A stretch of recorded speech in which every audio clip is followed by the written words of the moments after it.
al equipo que además de abrazos y no balazos, para que vean, nos grabe, para ahora con muchísimo gusto saludar a otros dos grandes amigos. Saludo al queridísimo Francisco Paco Cruz, también escritor, periodista, aquí en Sin Censura. Paco, ¿cómo estás? Ya tardes, buenas Toño, tardes. ¿cómo estás? Justos buenos días, entre buenos días terminando y buenas tardes empezando. Toño, ¿cómo estás? Muy bien, pues, saliendo de Semana Santa, ¿no? Saliendo de Semana Santa y ya pues listos para la primavera, para así como Camarón de la Isla cantar la primavera. Así que más que listos y preparados. Otros dirán que están como burros, que andan como burros en primavera, yo no sé. Esa es otra cosa, Toño, pero sí, no, el clima ya está para otra cosa, Toño. Sí, ya aquí mira, está sin suéter. También saludo al queridísimo Jaime Hernández, querido Jaime, periodista, por supuesto, legendario corresponsal de guerra. ¿Cómo estás, querido Jaime? Buongiorno, caballeros, ¿cómo están, queridos amigos? Listo aquí para lo que me digan. Pues, ¿qué les parece que vamos con los temas? Y les voy a pedir, queridos compañeros, que pequen de ultracríticos con lo que les voy a plantear a continuación. La semana pasada la cerrábamos con temas muy escabrosos, con situaciones verdaderamente terribles, muy fuertes. En primer lugar, al hablar del caso Camila, de esta niñita de 8 años que fue secuestrada por su vecina, a quien el pueblo de Taxco habría linchado en horas subsecuentes a este horrendo crimen. Y bueno, pues se han venido suscitando, como cada tiempo de elecciones, también una serie de ejecuciones hasta el momento.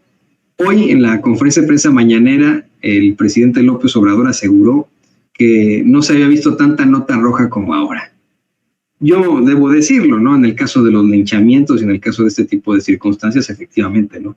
Los linchamientos son tan viejos como la humanidad misma, desafortunadamente, al grado de que, bueno, pues los tenemos en incluso la literatura. Me viene a la mente, obviamente, Fuente Ovejuna de Lope de Vega, esa icónica y muy, usada frase de ¿quién mató al comendador? Fuente Ovejuna, señor. ¿Quién es Fuente Ovejuna? Todo el pueblo a una, por ejemplo. Pues no podemos de ninguna forma culpar a ningún gobierno o a ningún personaje, así sea Felipe Calderón, que abrió las puertas del infierno para todos los mexicanos y nos deshumanizó. No podríamos culpar a alguien de esto que ocurre, de la idea absurda y horrenda de una pareja para secuestrar a una niñita, asesinarla, con tal de sacarle dinero a su familia, aprovechándose de que el papá trabaja acá en los Estados Unidos como paisano migrante. Pero yo quiero preguntarles a ustedes, que por supuesto pues han tenido una larga trayectoria en el periodismo, efectivamente hay una circunstancia distinta en estos momentos. Siendo muy, muy críticos, hemos llegado a un punto insostenible en cuanto a la violencia, en cuanto a la inseguridad, o es como dice el presidente López Obrador, que se trata, bueno, pues parte de la campaña política, parte de cómo es que en su momento hasta callaron con la llamada Iniciativa México en 2011 de Felipe Calderón, en la que efectivamente todos esos chayoteros muy bien vestiditos, muy perfumaditos, fueron ahí a firmar un acuerdo con el que decidieron cerrar el hocico para siempre y de ninguna forma hablar sobre las atrocidades que se estaban cometiendo en tiempos de Calderón y de García Luna. ¿Qué opinas de esto, Paco?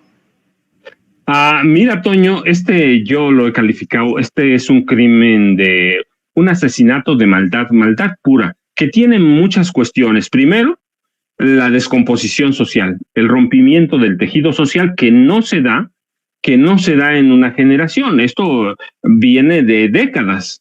El olvido, la pobreza en que metieron a la población, y no quiere decir que la pobreza sea una condicionante de crimen. No, quiere decir que con la pobreza se rompe el tejido social, nos podemos odiar unos a otros y podemos ver cualquier situación para sacar dinero. Luego, bueno, visto el crimen, hay una serie de errores, horrores y omisiones. Primero,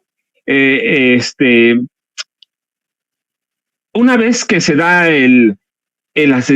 primero el secuestro o retención de la niña, el asesinato, pues eso es una maldad. Es una maldad superior atribuible a muchas cuestiones que vamos a ver ahora. Yo te decía, viene después el linchamiento de 2 personas, los supuestos asesinos de una niña. ¿Qué podemos ver en eso? Descomposición de la sociedad, desconfianza de esa sociedad en el Poder Judicial, y luego viene la politización del asesinato de la niña hasta llegar otra vez al linchamiento, la muerte de una supuesta criminal y las omisiones y descuido y apatía o errores de la policía de Taxco, del Ministerio Público. Es decir, todo es un caldo de cultivo que no alcanzamos a comprender, pero lo primero que tenemos que poner en perspectiva es que la nota policíaca que hoy vemos en primeras planas, que vemos exigiendo, tiene matices políticos, porque en este país esa nota roja siempre fue un género menor del periodismo, Toño. Siempre, de hecho, Reforma oculta, pero hace negocio con la nota roja, esa que va chorreando sangre.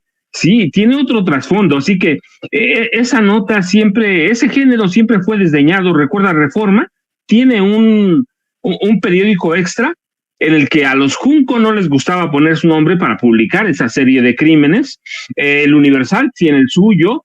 Aquí hemos tenido periódicos o publicaciones especializadas en este tipo de crímenes que ahora desaparecieron, pero alerta que chorreaban sangre. Así que siempre fue considerado un género menor. Tenemos, por ejemplo, el periódico de La Prensa de la Ciudad de México, que es especialista en ese tipo de notas. Yo digo que es quizá el periódico de este país que más vende, fuera de los deportivos, que más vende, pero no es considerado un periódico serio. No porque no lleve buenas notas, es porque publica notas de nota roja. Hoy, al margen de la politización, que hay una politización gravísima, ¿qué incluye? El trabajo deplorable de estos medios y sus analistas que pretenden achacar el crimen de la niña a la administración del presidente López Obrador. Pero tenemos que advertir que la justicia por mano propia, que ese es el linchamiento, como lo quieran llamar, pero es linchamiento, es resultado, de la descomposición social. Nadie quiso prestar antes atención. ¿Por qué? Porque el PRI y el PAN, a todos los niveles de gobierno, Toño, Jaime, controlaban a todos los periódicos y usaban al Poder Legislativo para validar todo tipo de leyes por como fueran, salvajes algunas, incomprensibles otras, y luego el Poder Judicial se convirtió en un brazo político para legalizar cualquier clase de atrocidades, menos para hacer justicia. Así pasó en el Poder Judicial y pasa federal, en los poderes judiciales de los estados. Tenemos, por ejemplo, solo el caso de Norma Piña, que yo digo que es una mujer siniestra, pero poderosa pero siniestra, quien se encaramó. ¿Cómo llegó a la Suprema Corte? Por arreglos con personajes del gobierno de Enrique Peña Nieto, Humberto Castillejos, a Cervantes y Luis Videgaray Caso. Y luego, ¿cómo se encaramó a la presidencia de la Suprema Corte? A través de arreglos sucios, bajo el agua. ¿Qué hizo de la Suprema Corte? Un refugio de sinvergüenzas, capos, narcos, bribones y tranzas, como, pues sí, siempre mencionamos a Genaro García Luna y Felipe Calderón, es cierto, pero está Benjamín Ricardo Salinas Pliego, Germán Larrea Mota Velasco, así pasan los gobiernos de los estados. Acabamos de hablar, por ejemplo, del Poder Judicial del Estado de México, que liberó al exalcalde de Toluca, acusado de secuestro, de violencia doméstica, de violencia de género, de toda clase. Así que este Poder Judicial dio acceso a ¿qué? O dio paso o incubó la impunidad. La incubó a través de múltiples excusas, pretextos, o abiertamente manipulando el sistema legal de tal forma que el Poder Judicial en todo el país se convirtió en ¿qué? En un negocio. Tenemos jueces, magistrados y ministros que son mercenarios de la justicia. De tal forma que, ¿qué vas a hacer cuando hay un caso como estos? ¿Vas a confiar en la justicia? Pues claro que no. Así que no es justificable el linchamiento, pero es entendible tomando en cuenta toda esta corrupción del Poder Judicial en todos los niveles. En todos los niveles. Entonces, ¿qué va a hacer la gente cuando hay un caso que cobra esta relevancia? Cuando hay un secuestro en una comunidad, ya saben que si el caso llega a los juzgados, no les va a pasar nada a los culpables. Que si tienen dinero para comprar a los jueces, a los ministros, a los magistrados, en 9 o 10 años o menos van a salir de la cárcel. Ya sabes, es una justicia de refrán mexicano, ¿no? El que más tiene, más pinó le puede comer o más más rápido va a salir. Así que, mira, hablando de frente, ¿quién no se ha enfrentado alguna vez a un caso en la justicia mexicana? Y llegas con la billetera abierta para darle 1,000, 2,000, los miles de pesos que sean al secretario de acuerdos del juzgado, que después va a bañar o mojarle la mano al juez. Así que tantas décadas de impunidad terminan en esto. Luego, mira, tenemos un ministerio público que no entendió, porque están impreparados, porque no tienen recursos, porque hay corrupción. Así, ¿quién no llega a cualquier ministerio público con lo mismo, con un billete de 1,000 o con más para darle a la gente del ministerio público? Pero en ocasiones llegamos al ministerio público, ni hojas para levantar una demanda tienen, o no tienen personal calificado. Así que hay una serie de impunidad, una cadena de corrupción, una cadena de carencias. Nunca los gobiernos municipales, estatales y federales se preocuparon por lo municipal y por lo estatal. Así que, ¿qué llegas? Pues llega este grado de cansancio de la población. Y luego tienes la corrupción, que en vez de meterle dinero a las agencias del Ministerio Público o a los policías, los presidentes municipales, los gobernadores y el presidente de la República se lo roban, o los presidentes de la Suprema Corte de Justicia de la Nación, o el presidente respectivo del Tribunal Superior de Justicia en cada estado. Así que es una cadena. Y mira, podemos buscar cualquier palabra se nos ocurre y empezamos otra vez, regresamos a la prensa. ¿Qué está haciendo? Estamos en elecciones, está manejando un caso político, como caso político, un caso que siempre fue de género menor. En este país hay que ir a Oaxaca, a Chiapas, hay que ir al Valle de México y vamos a ver cuántos linchamientos. Yo, mira, cuando me entrevistan o me invitan a conferencias, lo primero que digo es, a mí me preocupa más este tipo de violencia que la violencia del narco. La violencia del narco es muy sexy, porque te va a dar noticias de 8 columnas, te va a dar presencia, pero esta violencia no la queremos ver nunca y es la que tenemos al lado, la que tenemos en casa, la que tenemos con los vecinos. Cuando yo me subo a un autobús, mira, si me ataca un narco, pues nos van a matar a todos ya, pero si me atacan delincuentes del fuero común, me van a cortar un dedo, me van a mochar una oreja, me van a torturar, le van a pedir dinero a mi familia. Así que es un proceso de descomposición que incluye la corrupción de los gobernantes. Es culpa de Evelyn, es culpa del Ministerio Público. La gobernadora acaba de llegar. Guerrero fue gobernado hasta 2021 hasta octubre de 2021 por el PRI. Así que Camila, y casos como el de Camila, no en Guerrero, al estado que vayas, ocupan el último lugar en las prioridades. Y luego vas a la policía municipal.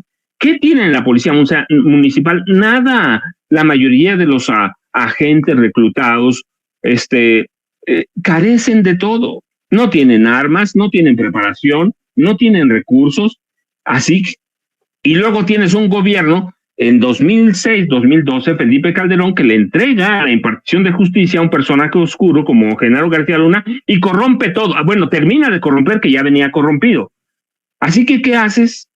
Pues tienes este caldo de cultivo que aprovechan quienes, empresarios, mercenarios del periodismo, que no son periodistas. Hace rato hablabas de Juan Francisco Ilio Ortiz, que es un magnate del periodismo, que está preocupado en hacer dinero y que si él ve un caso como el de Camila para explotar en primera plana, lo explotan. Así que tenemos un caldo de cultivo de todo, pero lo fundamental es la descomposición social, a la que yo atribuyo crímenes como primero el asesinato, el secuestro, asesinato de Camila, segundo, el linchamiento de estas personas, justicia de mano propia. Pues yo te decía, ¿cuánto tienes? ¿Cuánto vales? Es una justicia de refrán mexicano, ¿no?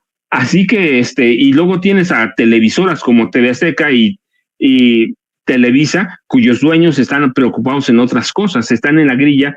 Así que para mí es un crimen de descomposición social que la prensa quiere aprovechar políticamente hablando. ¿Por qué? Porque hemos tenido historias de crímenes horrendos que nunca llegan siquiera a una página interior de estos periódicos, porque les da vergüenza, porque siempre el periodismo de nota roja se vio como un género menor, y te lo digo porque yo empecé mi carrera como periodista de nota roja. Las notas que escribía, Toño, cuando no iban chorreando de sangre, mis jefes de redacción me hacían que fuera chorreando de sangre.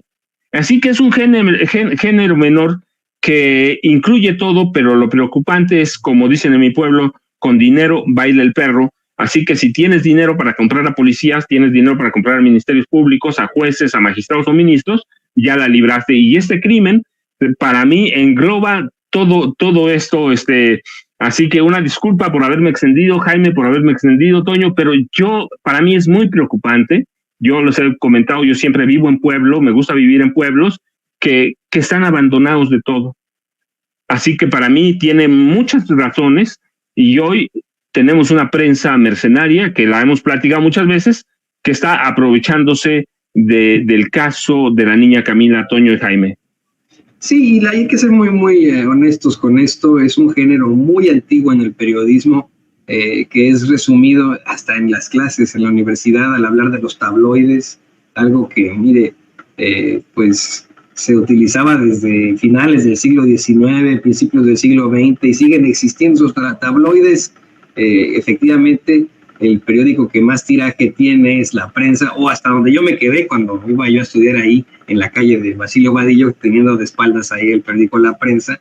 Es un género periodístico que es muy buscado por la gente al grado de que a principios de la década del 2000 quisieron entrarle al mercado precisamente el Universal, Reforma. Se me está yendo uno más, porque ya saben que metieron, en cuanto al Universal metieron el Gráfico, Reforma metió el Metro. Son lo mismo, son la misma porquería, los mismos páginas empapadas de sangre y de descabezados en una parte, y en la otra mujeres desnudas, ¿no? Que eso es también muy, muy cuestionable, por supuesto, ¿no? La cosificación de la mujer. Pero es aún más cuestionable que ahora se utilice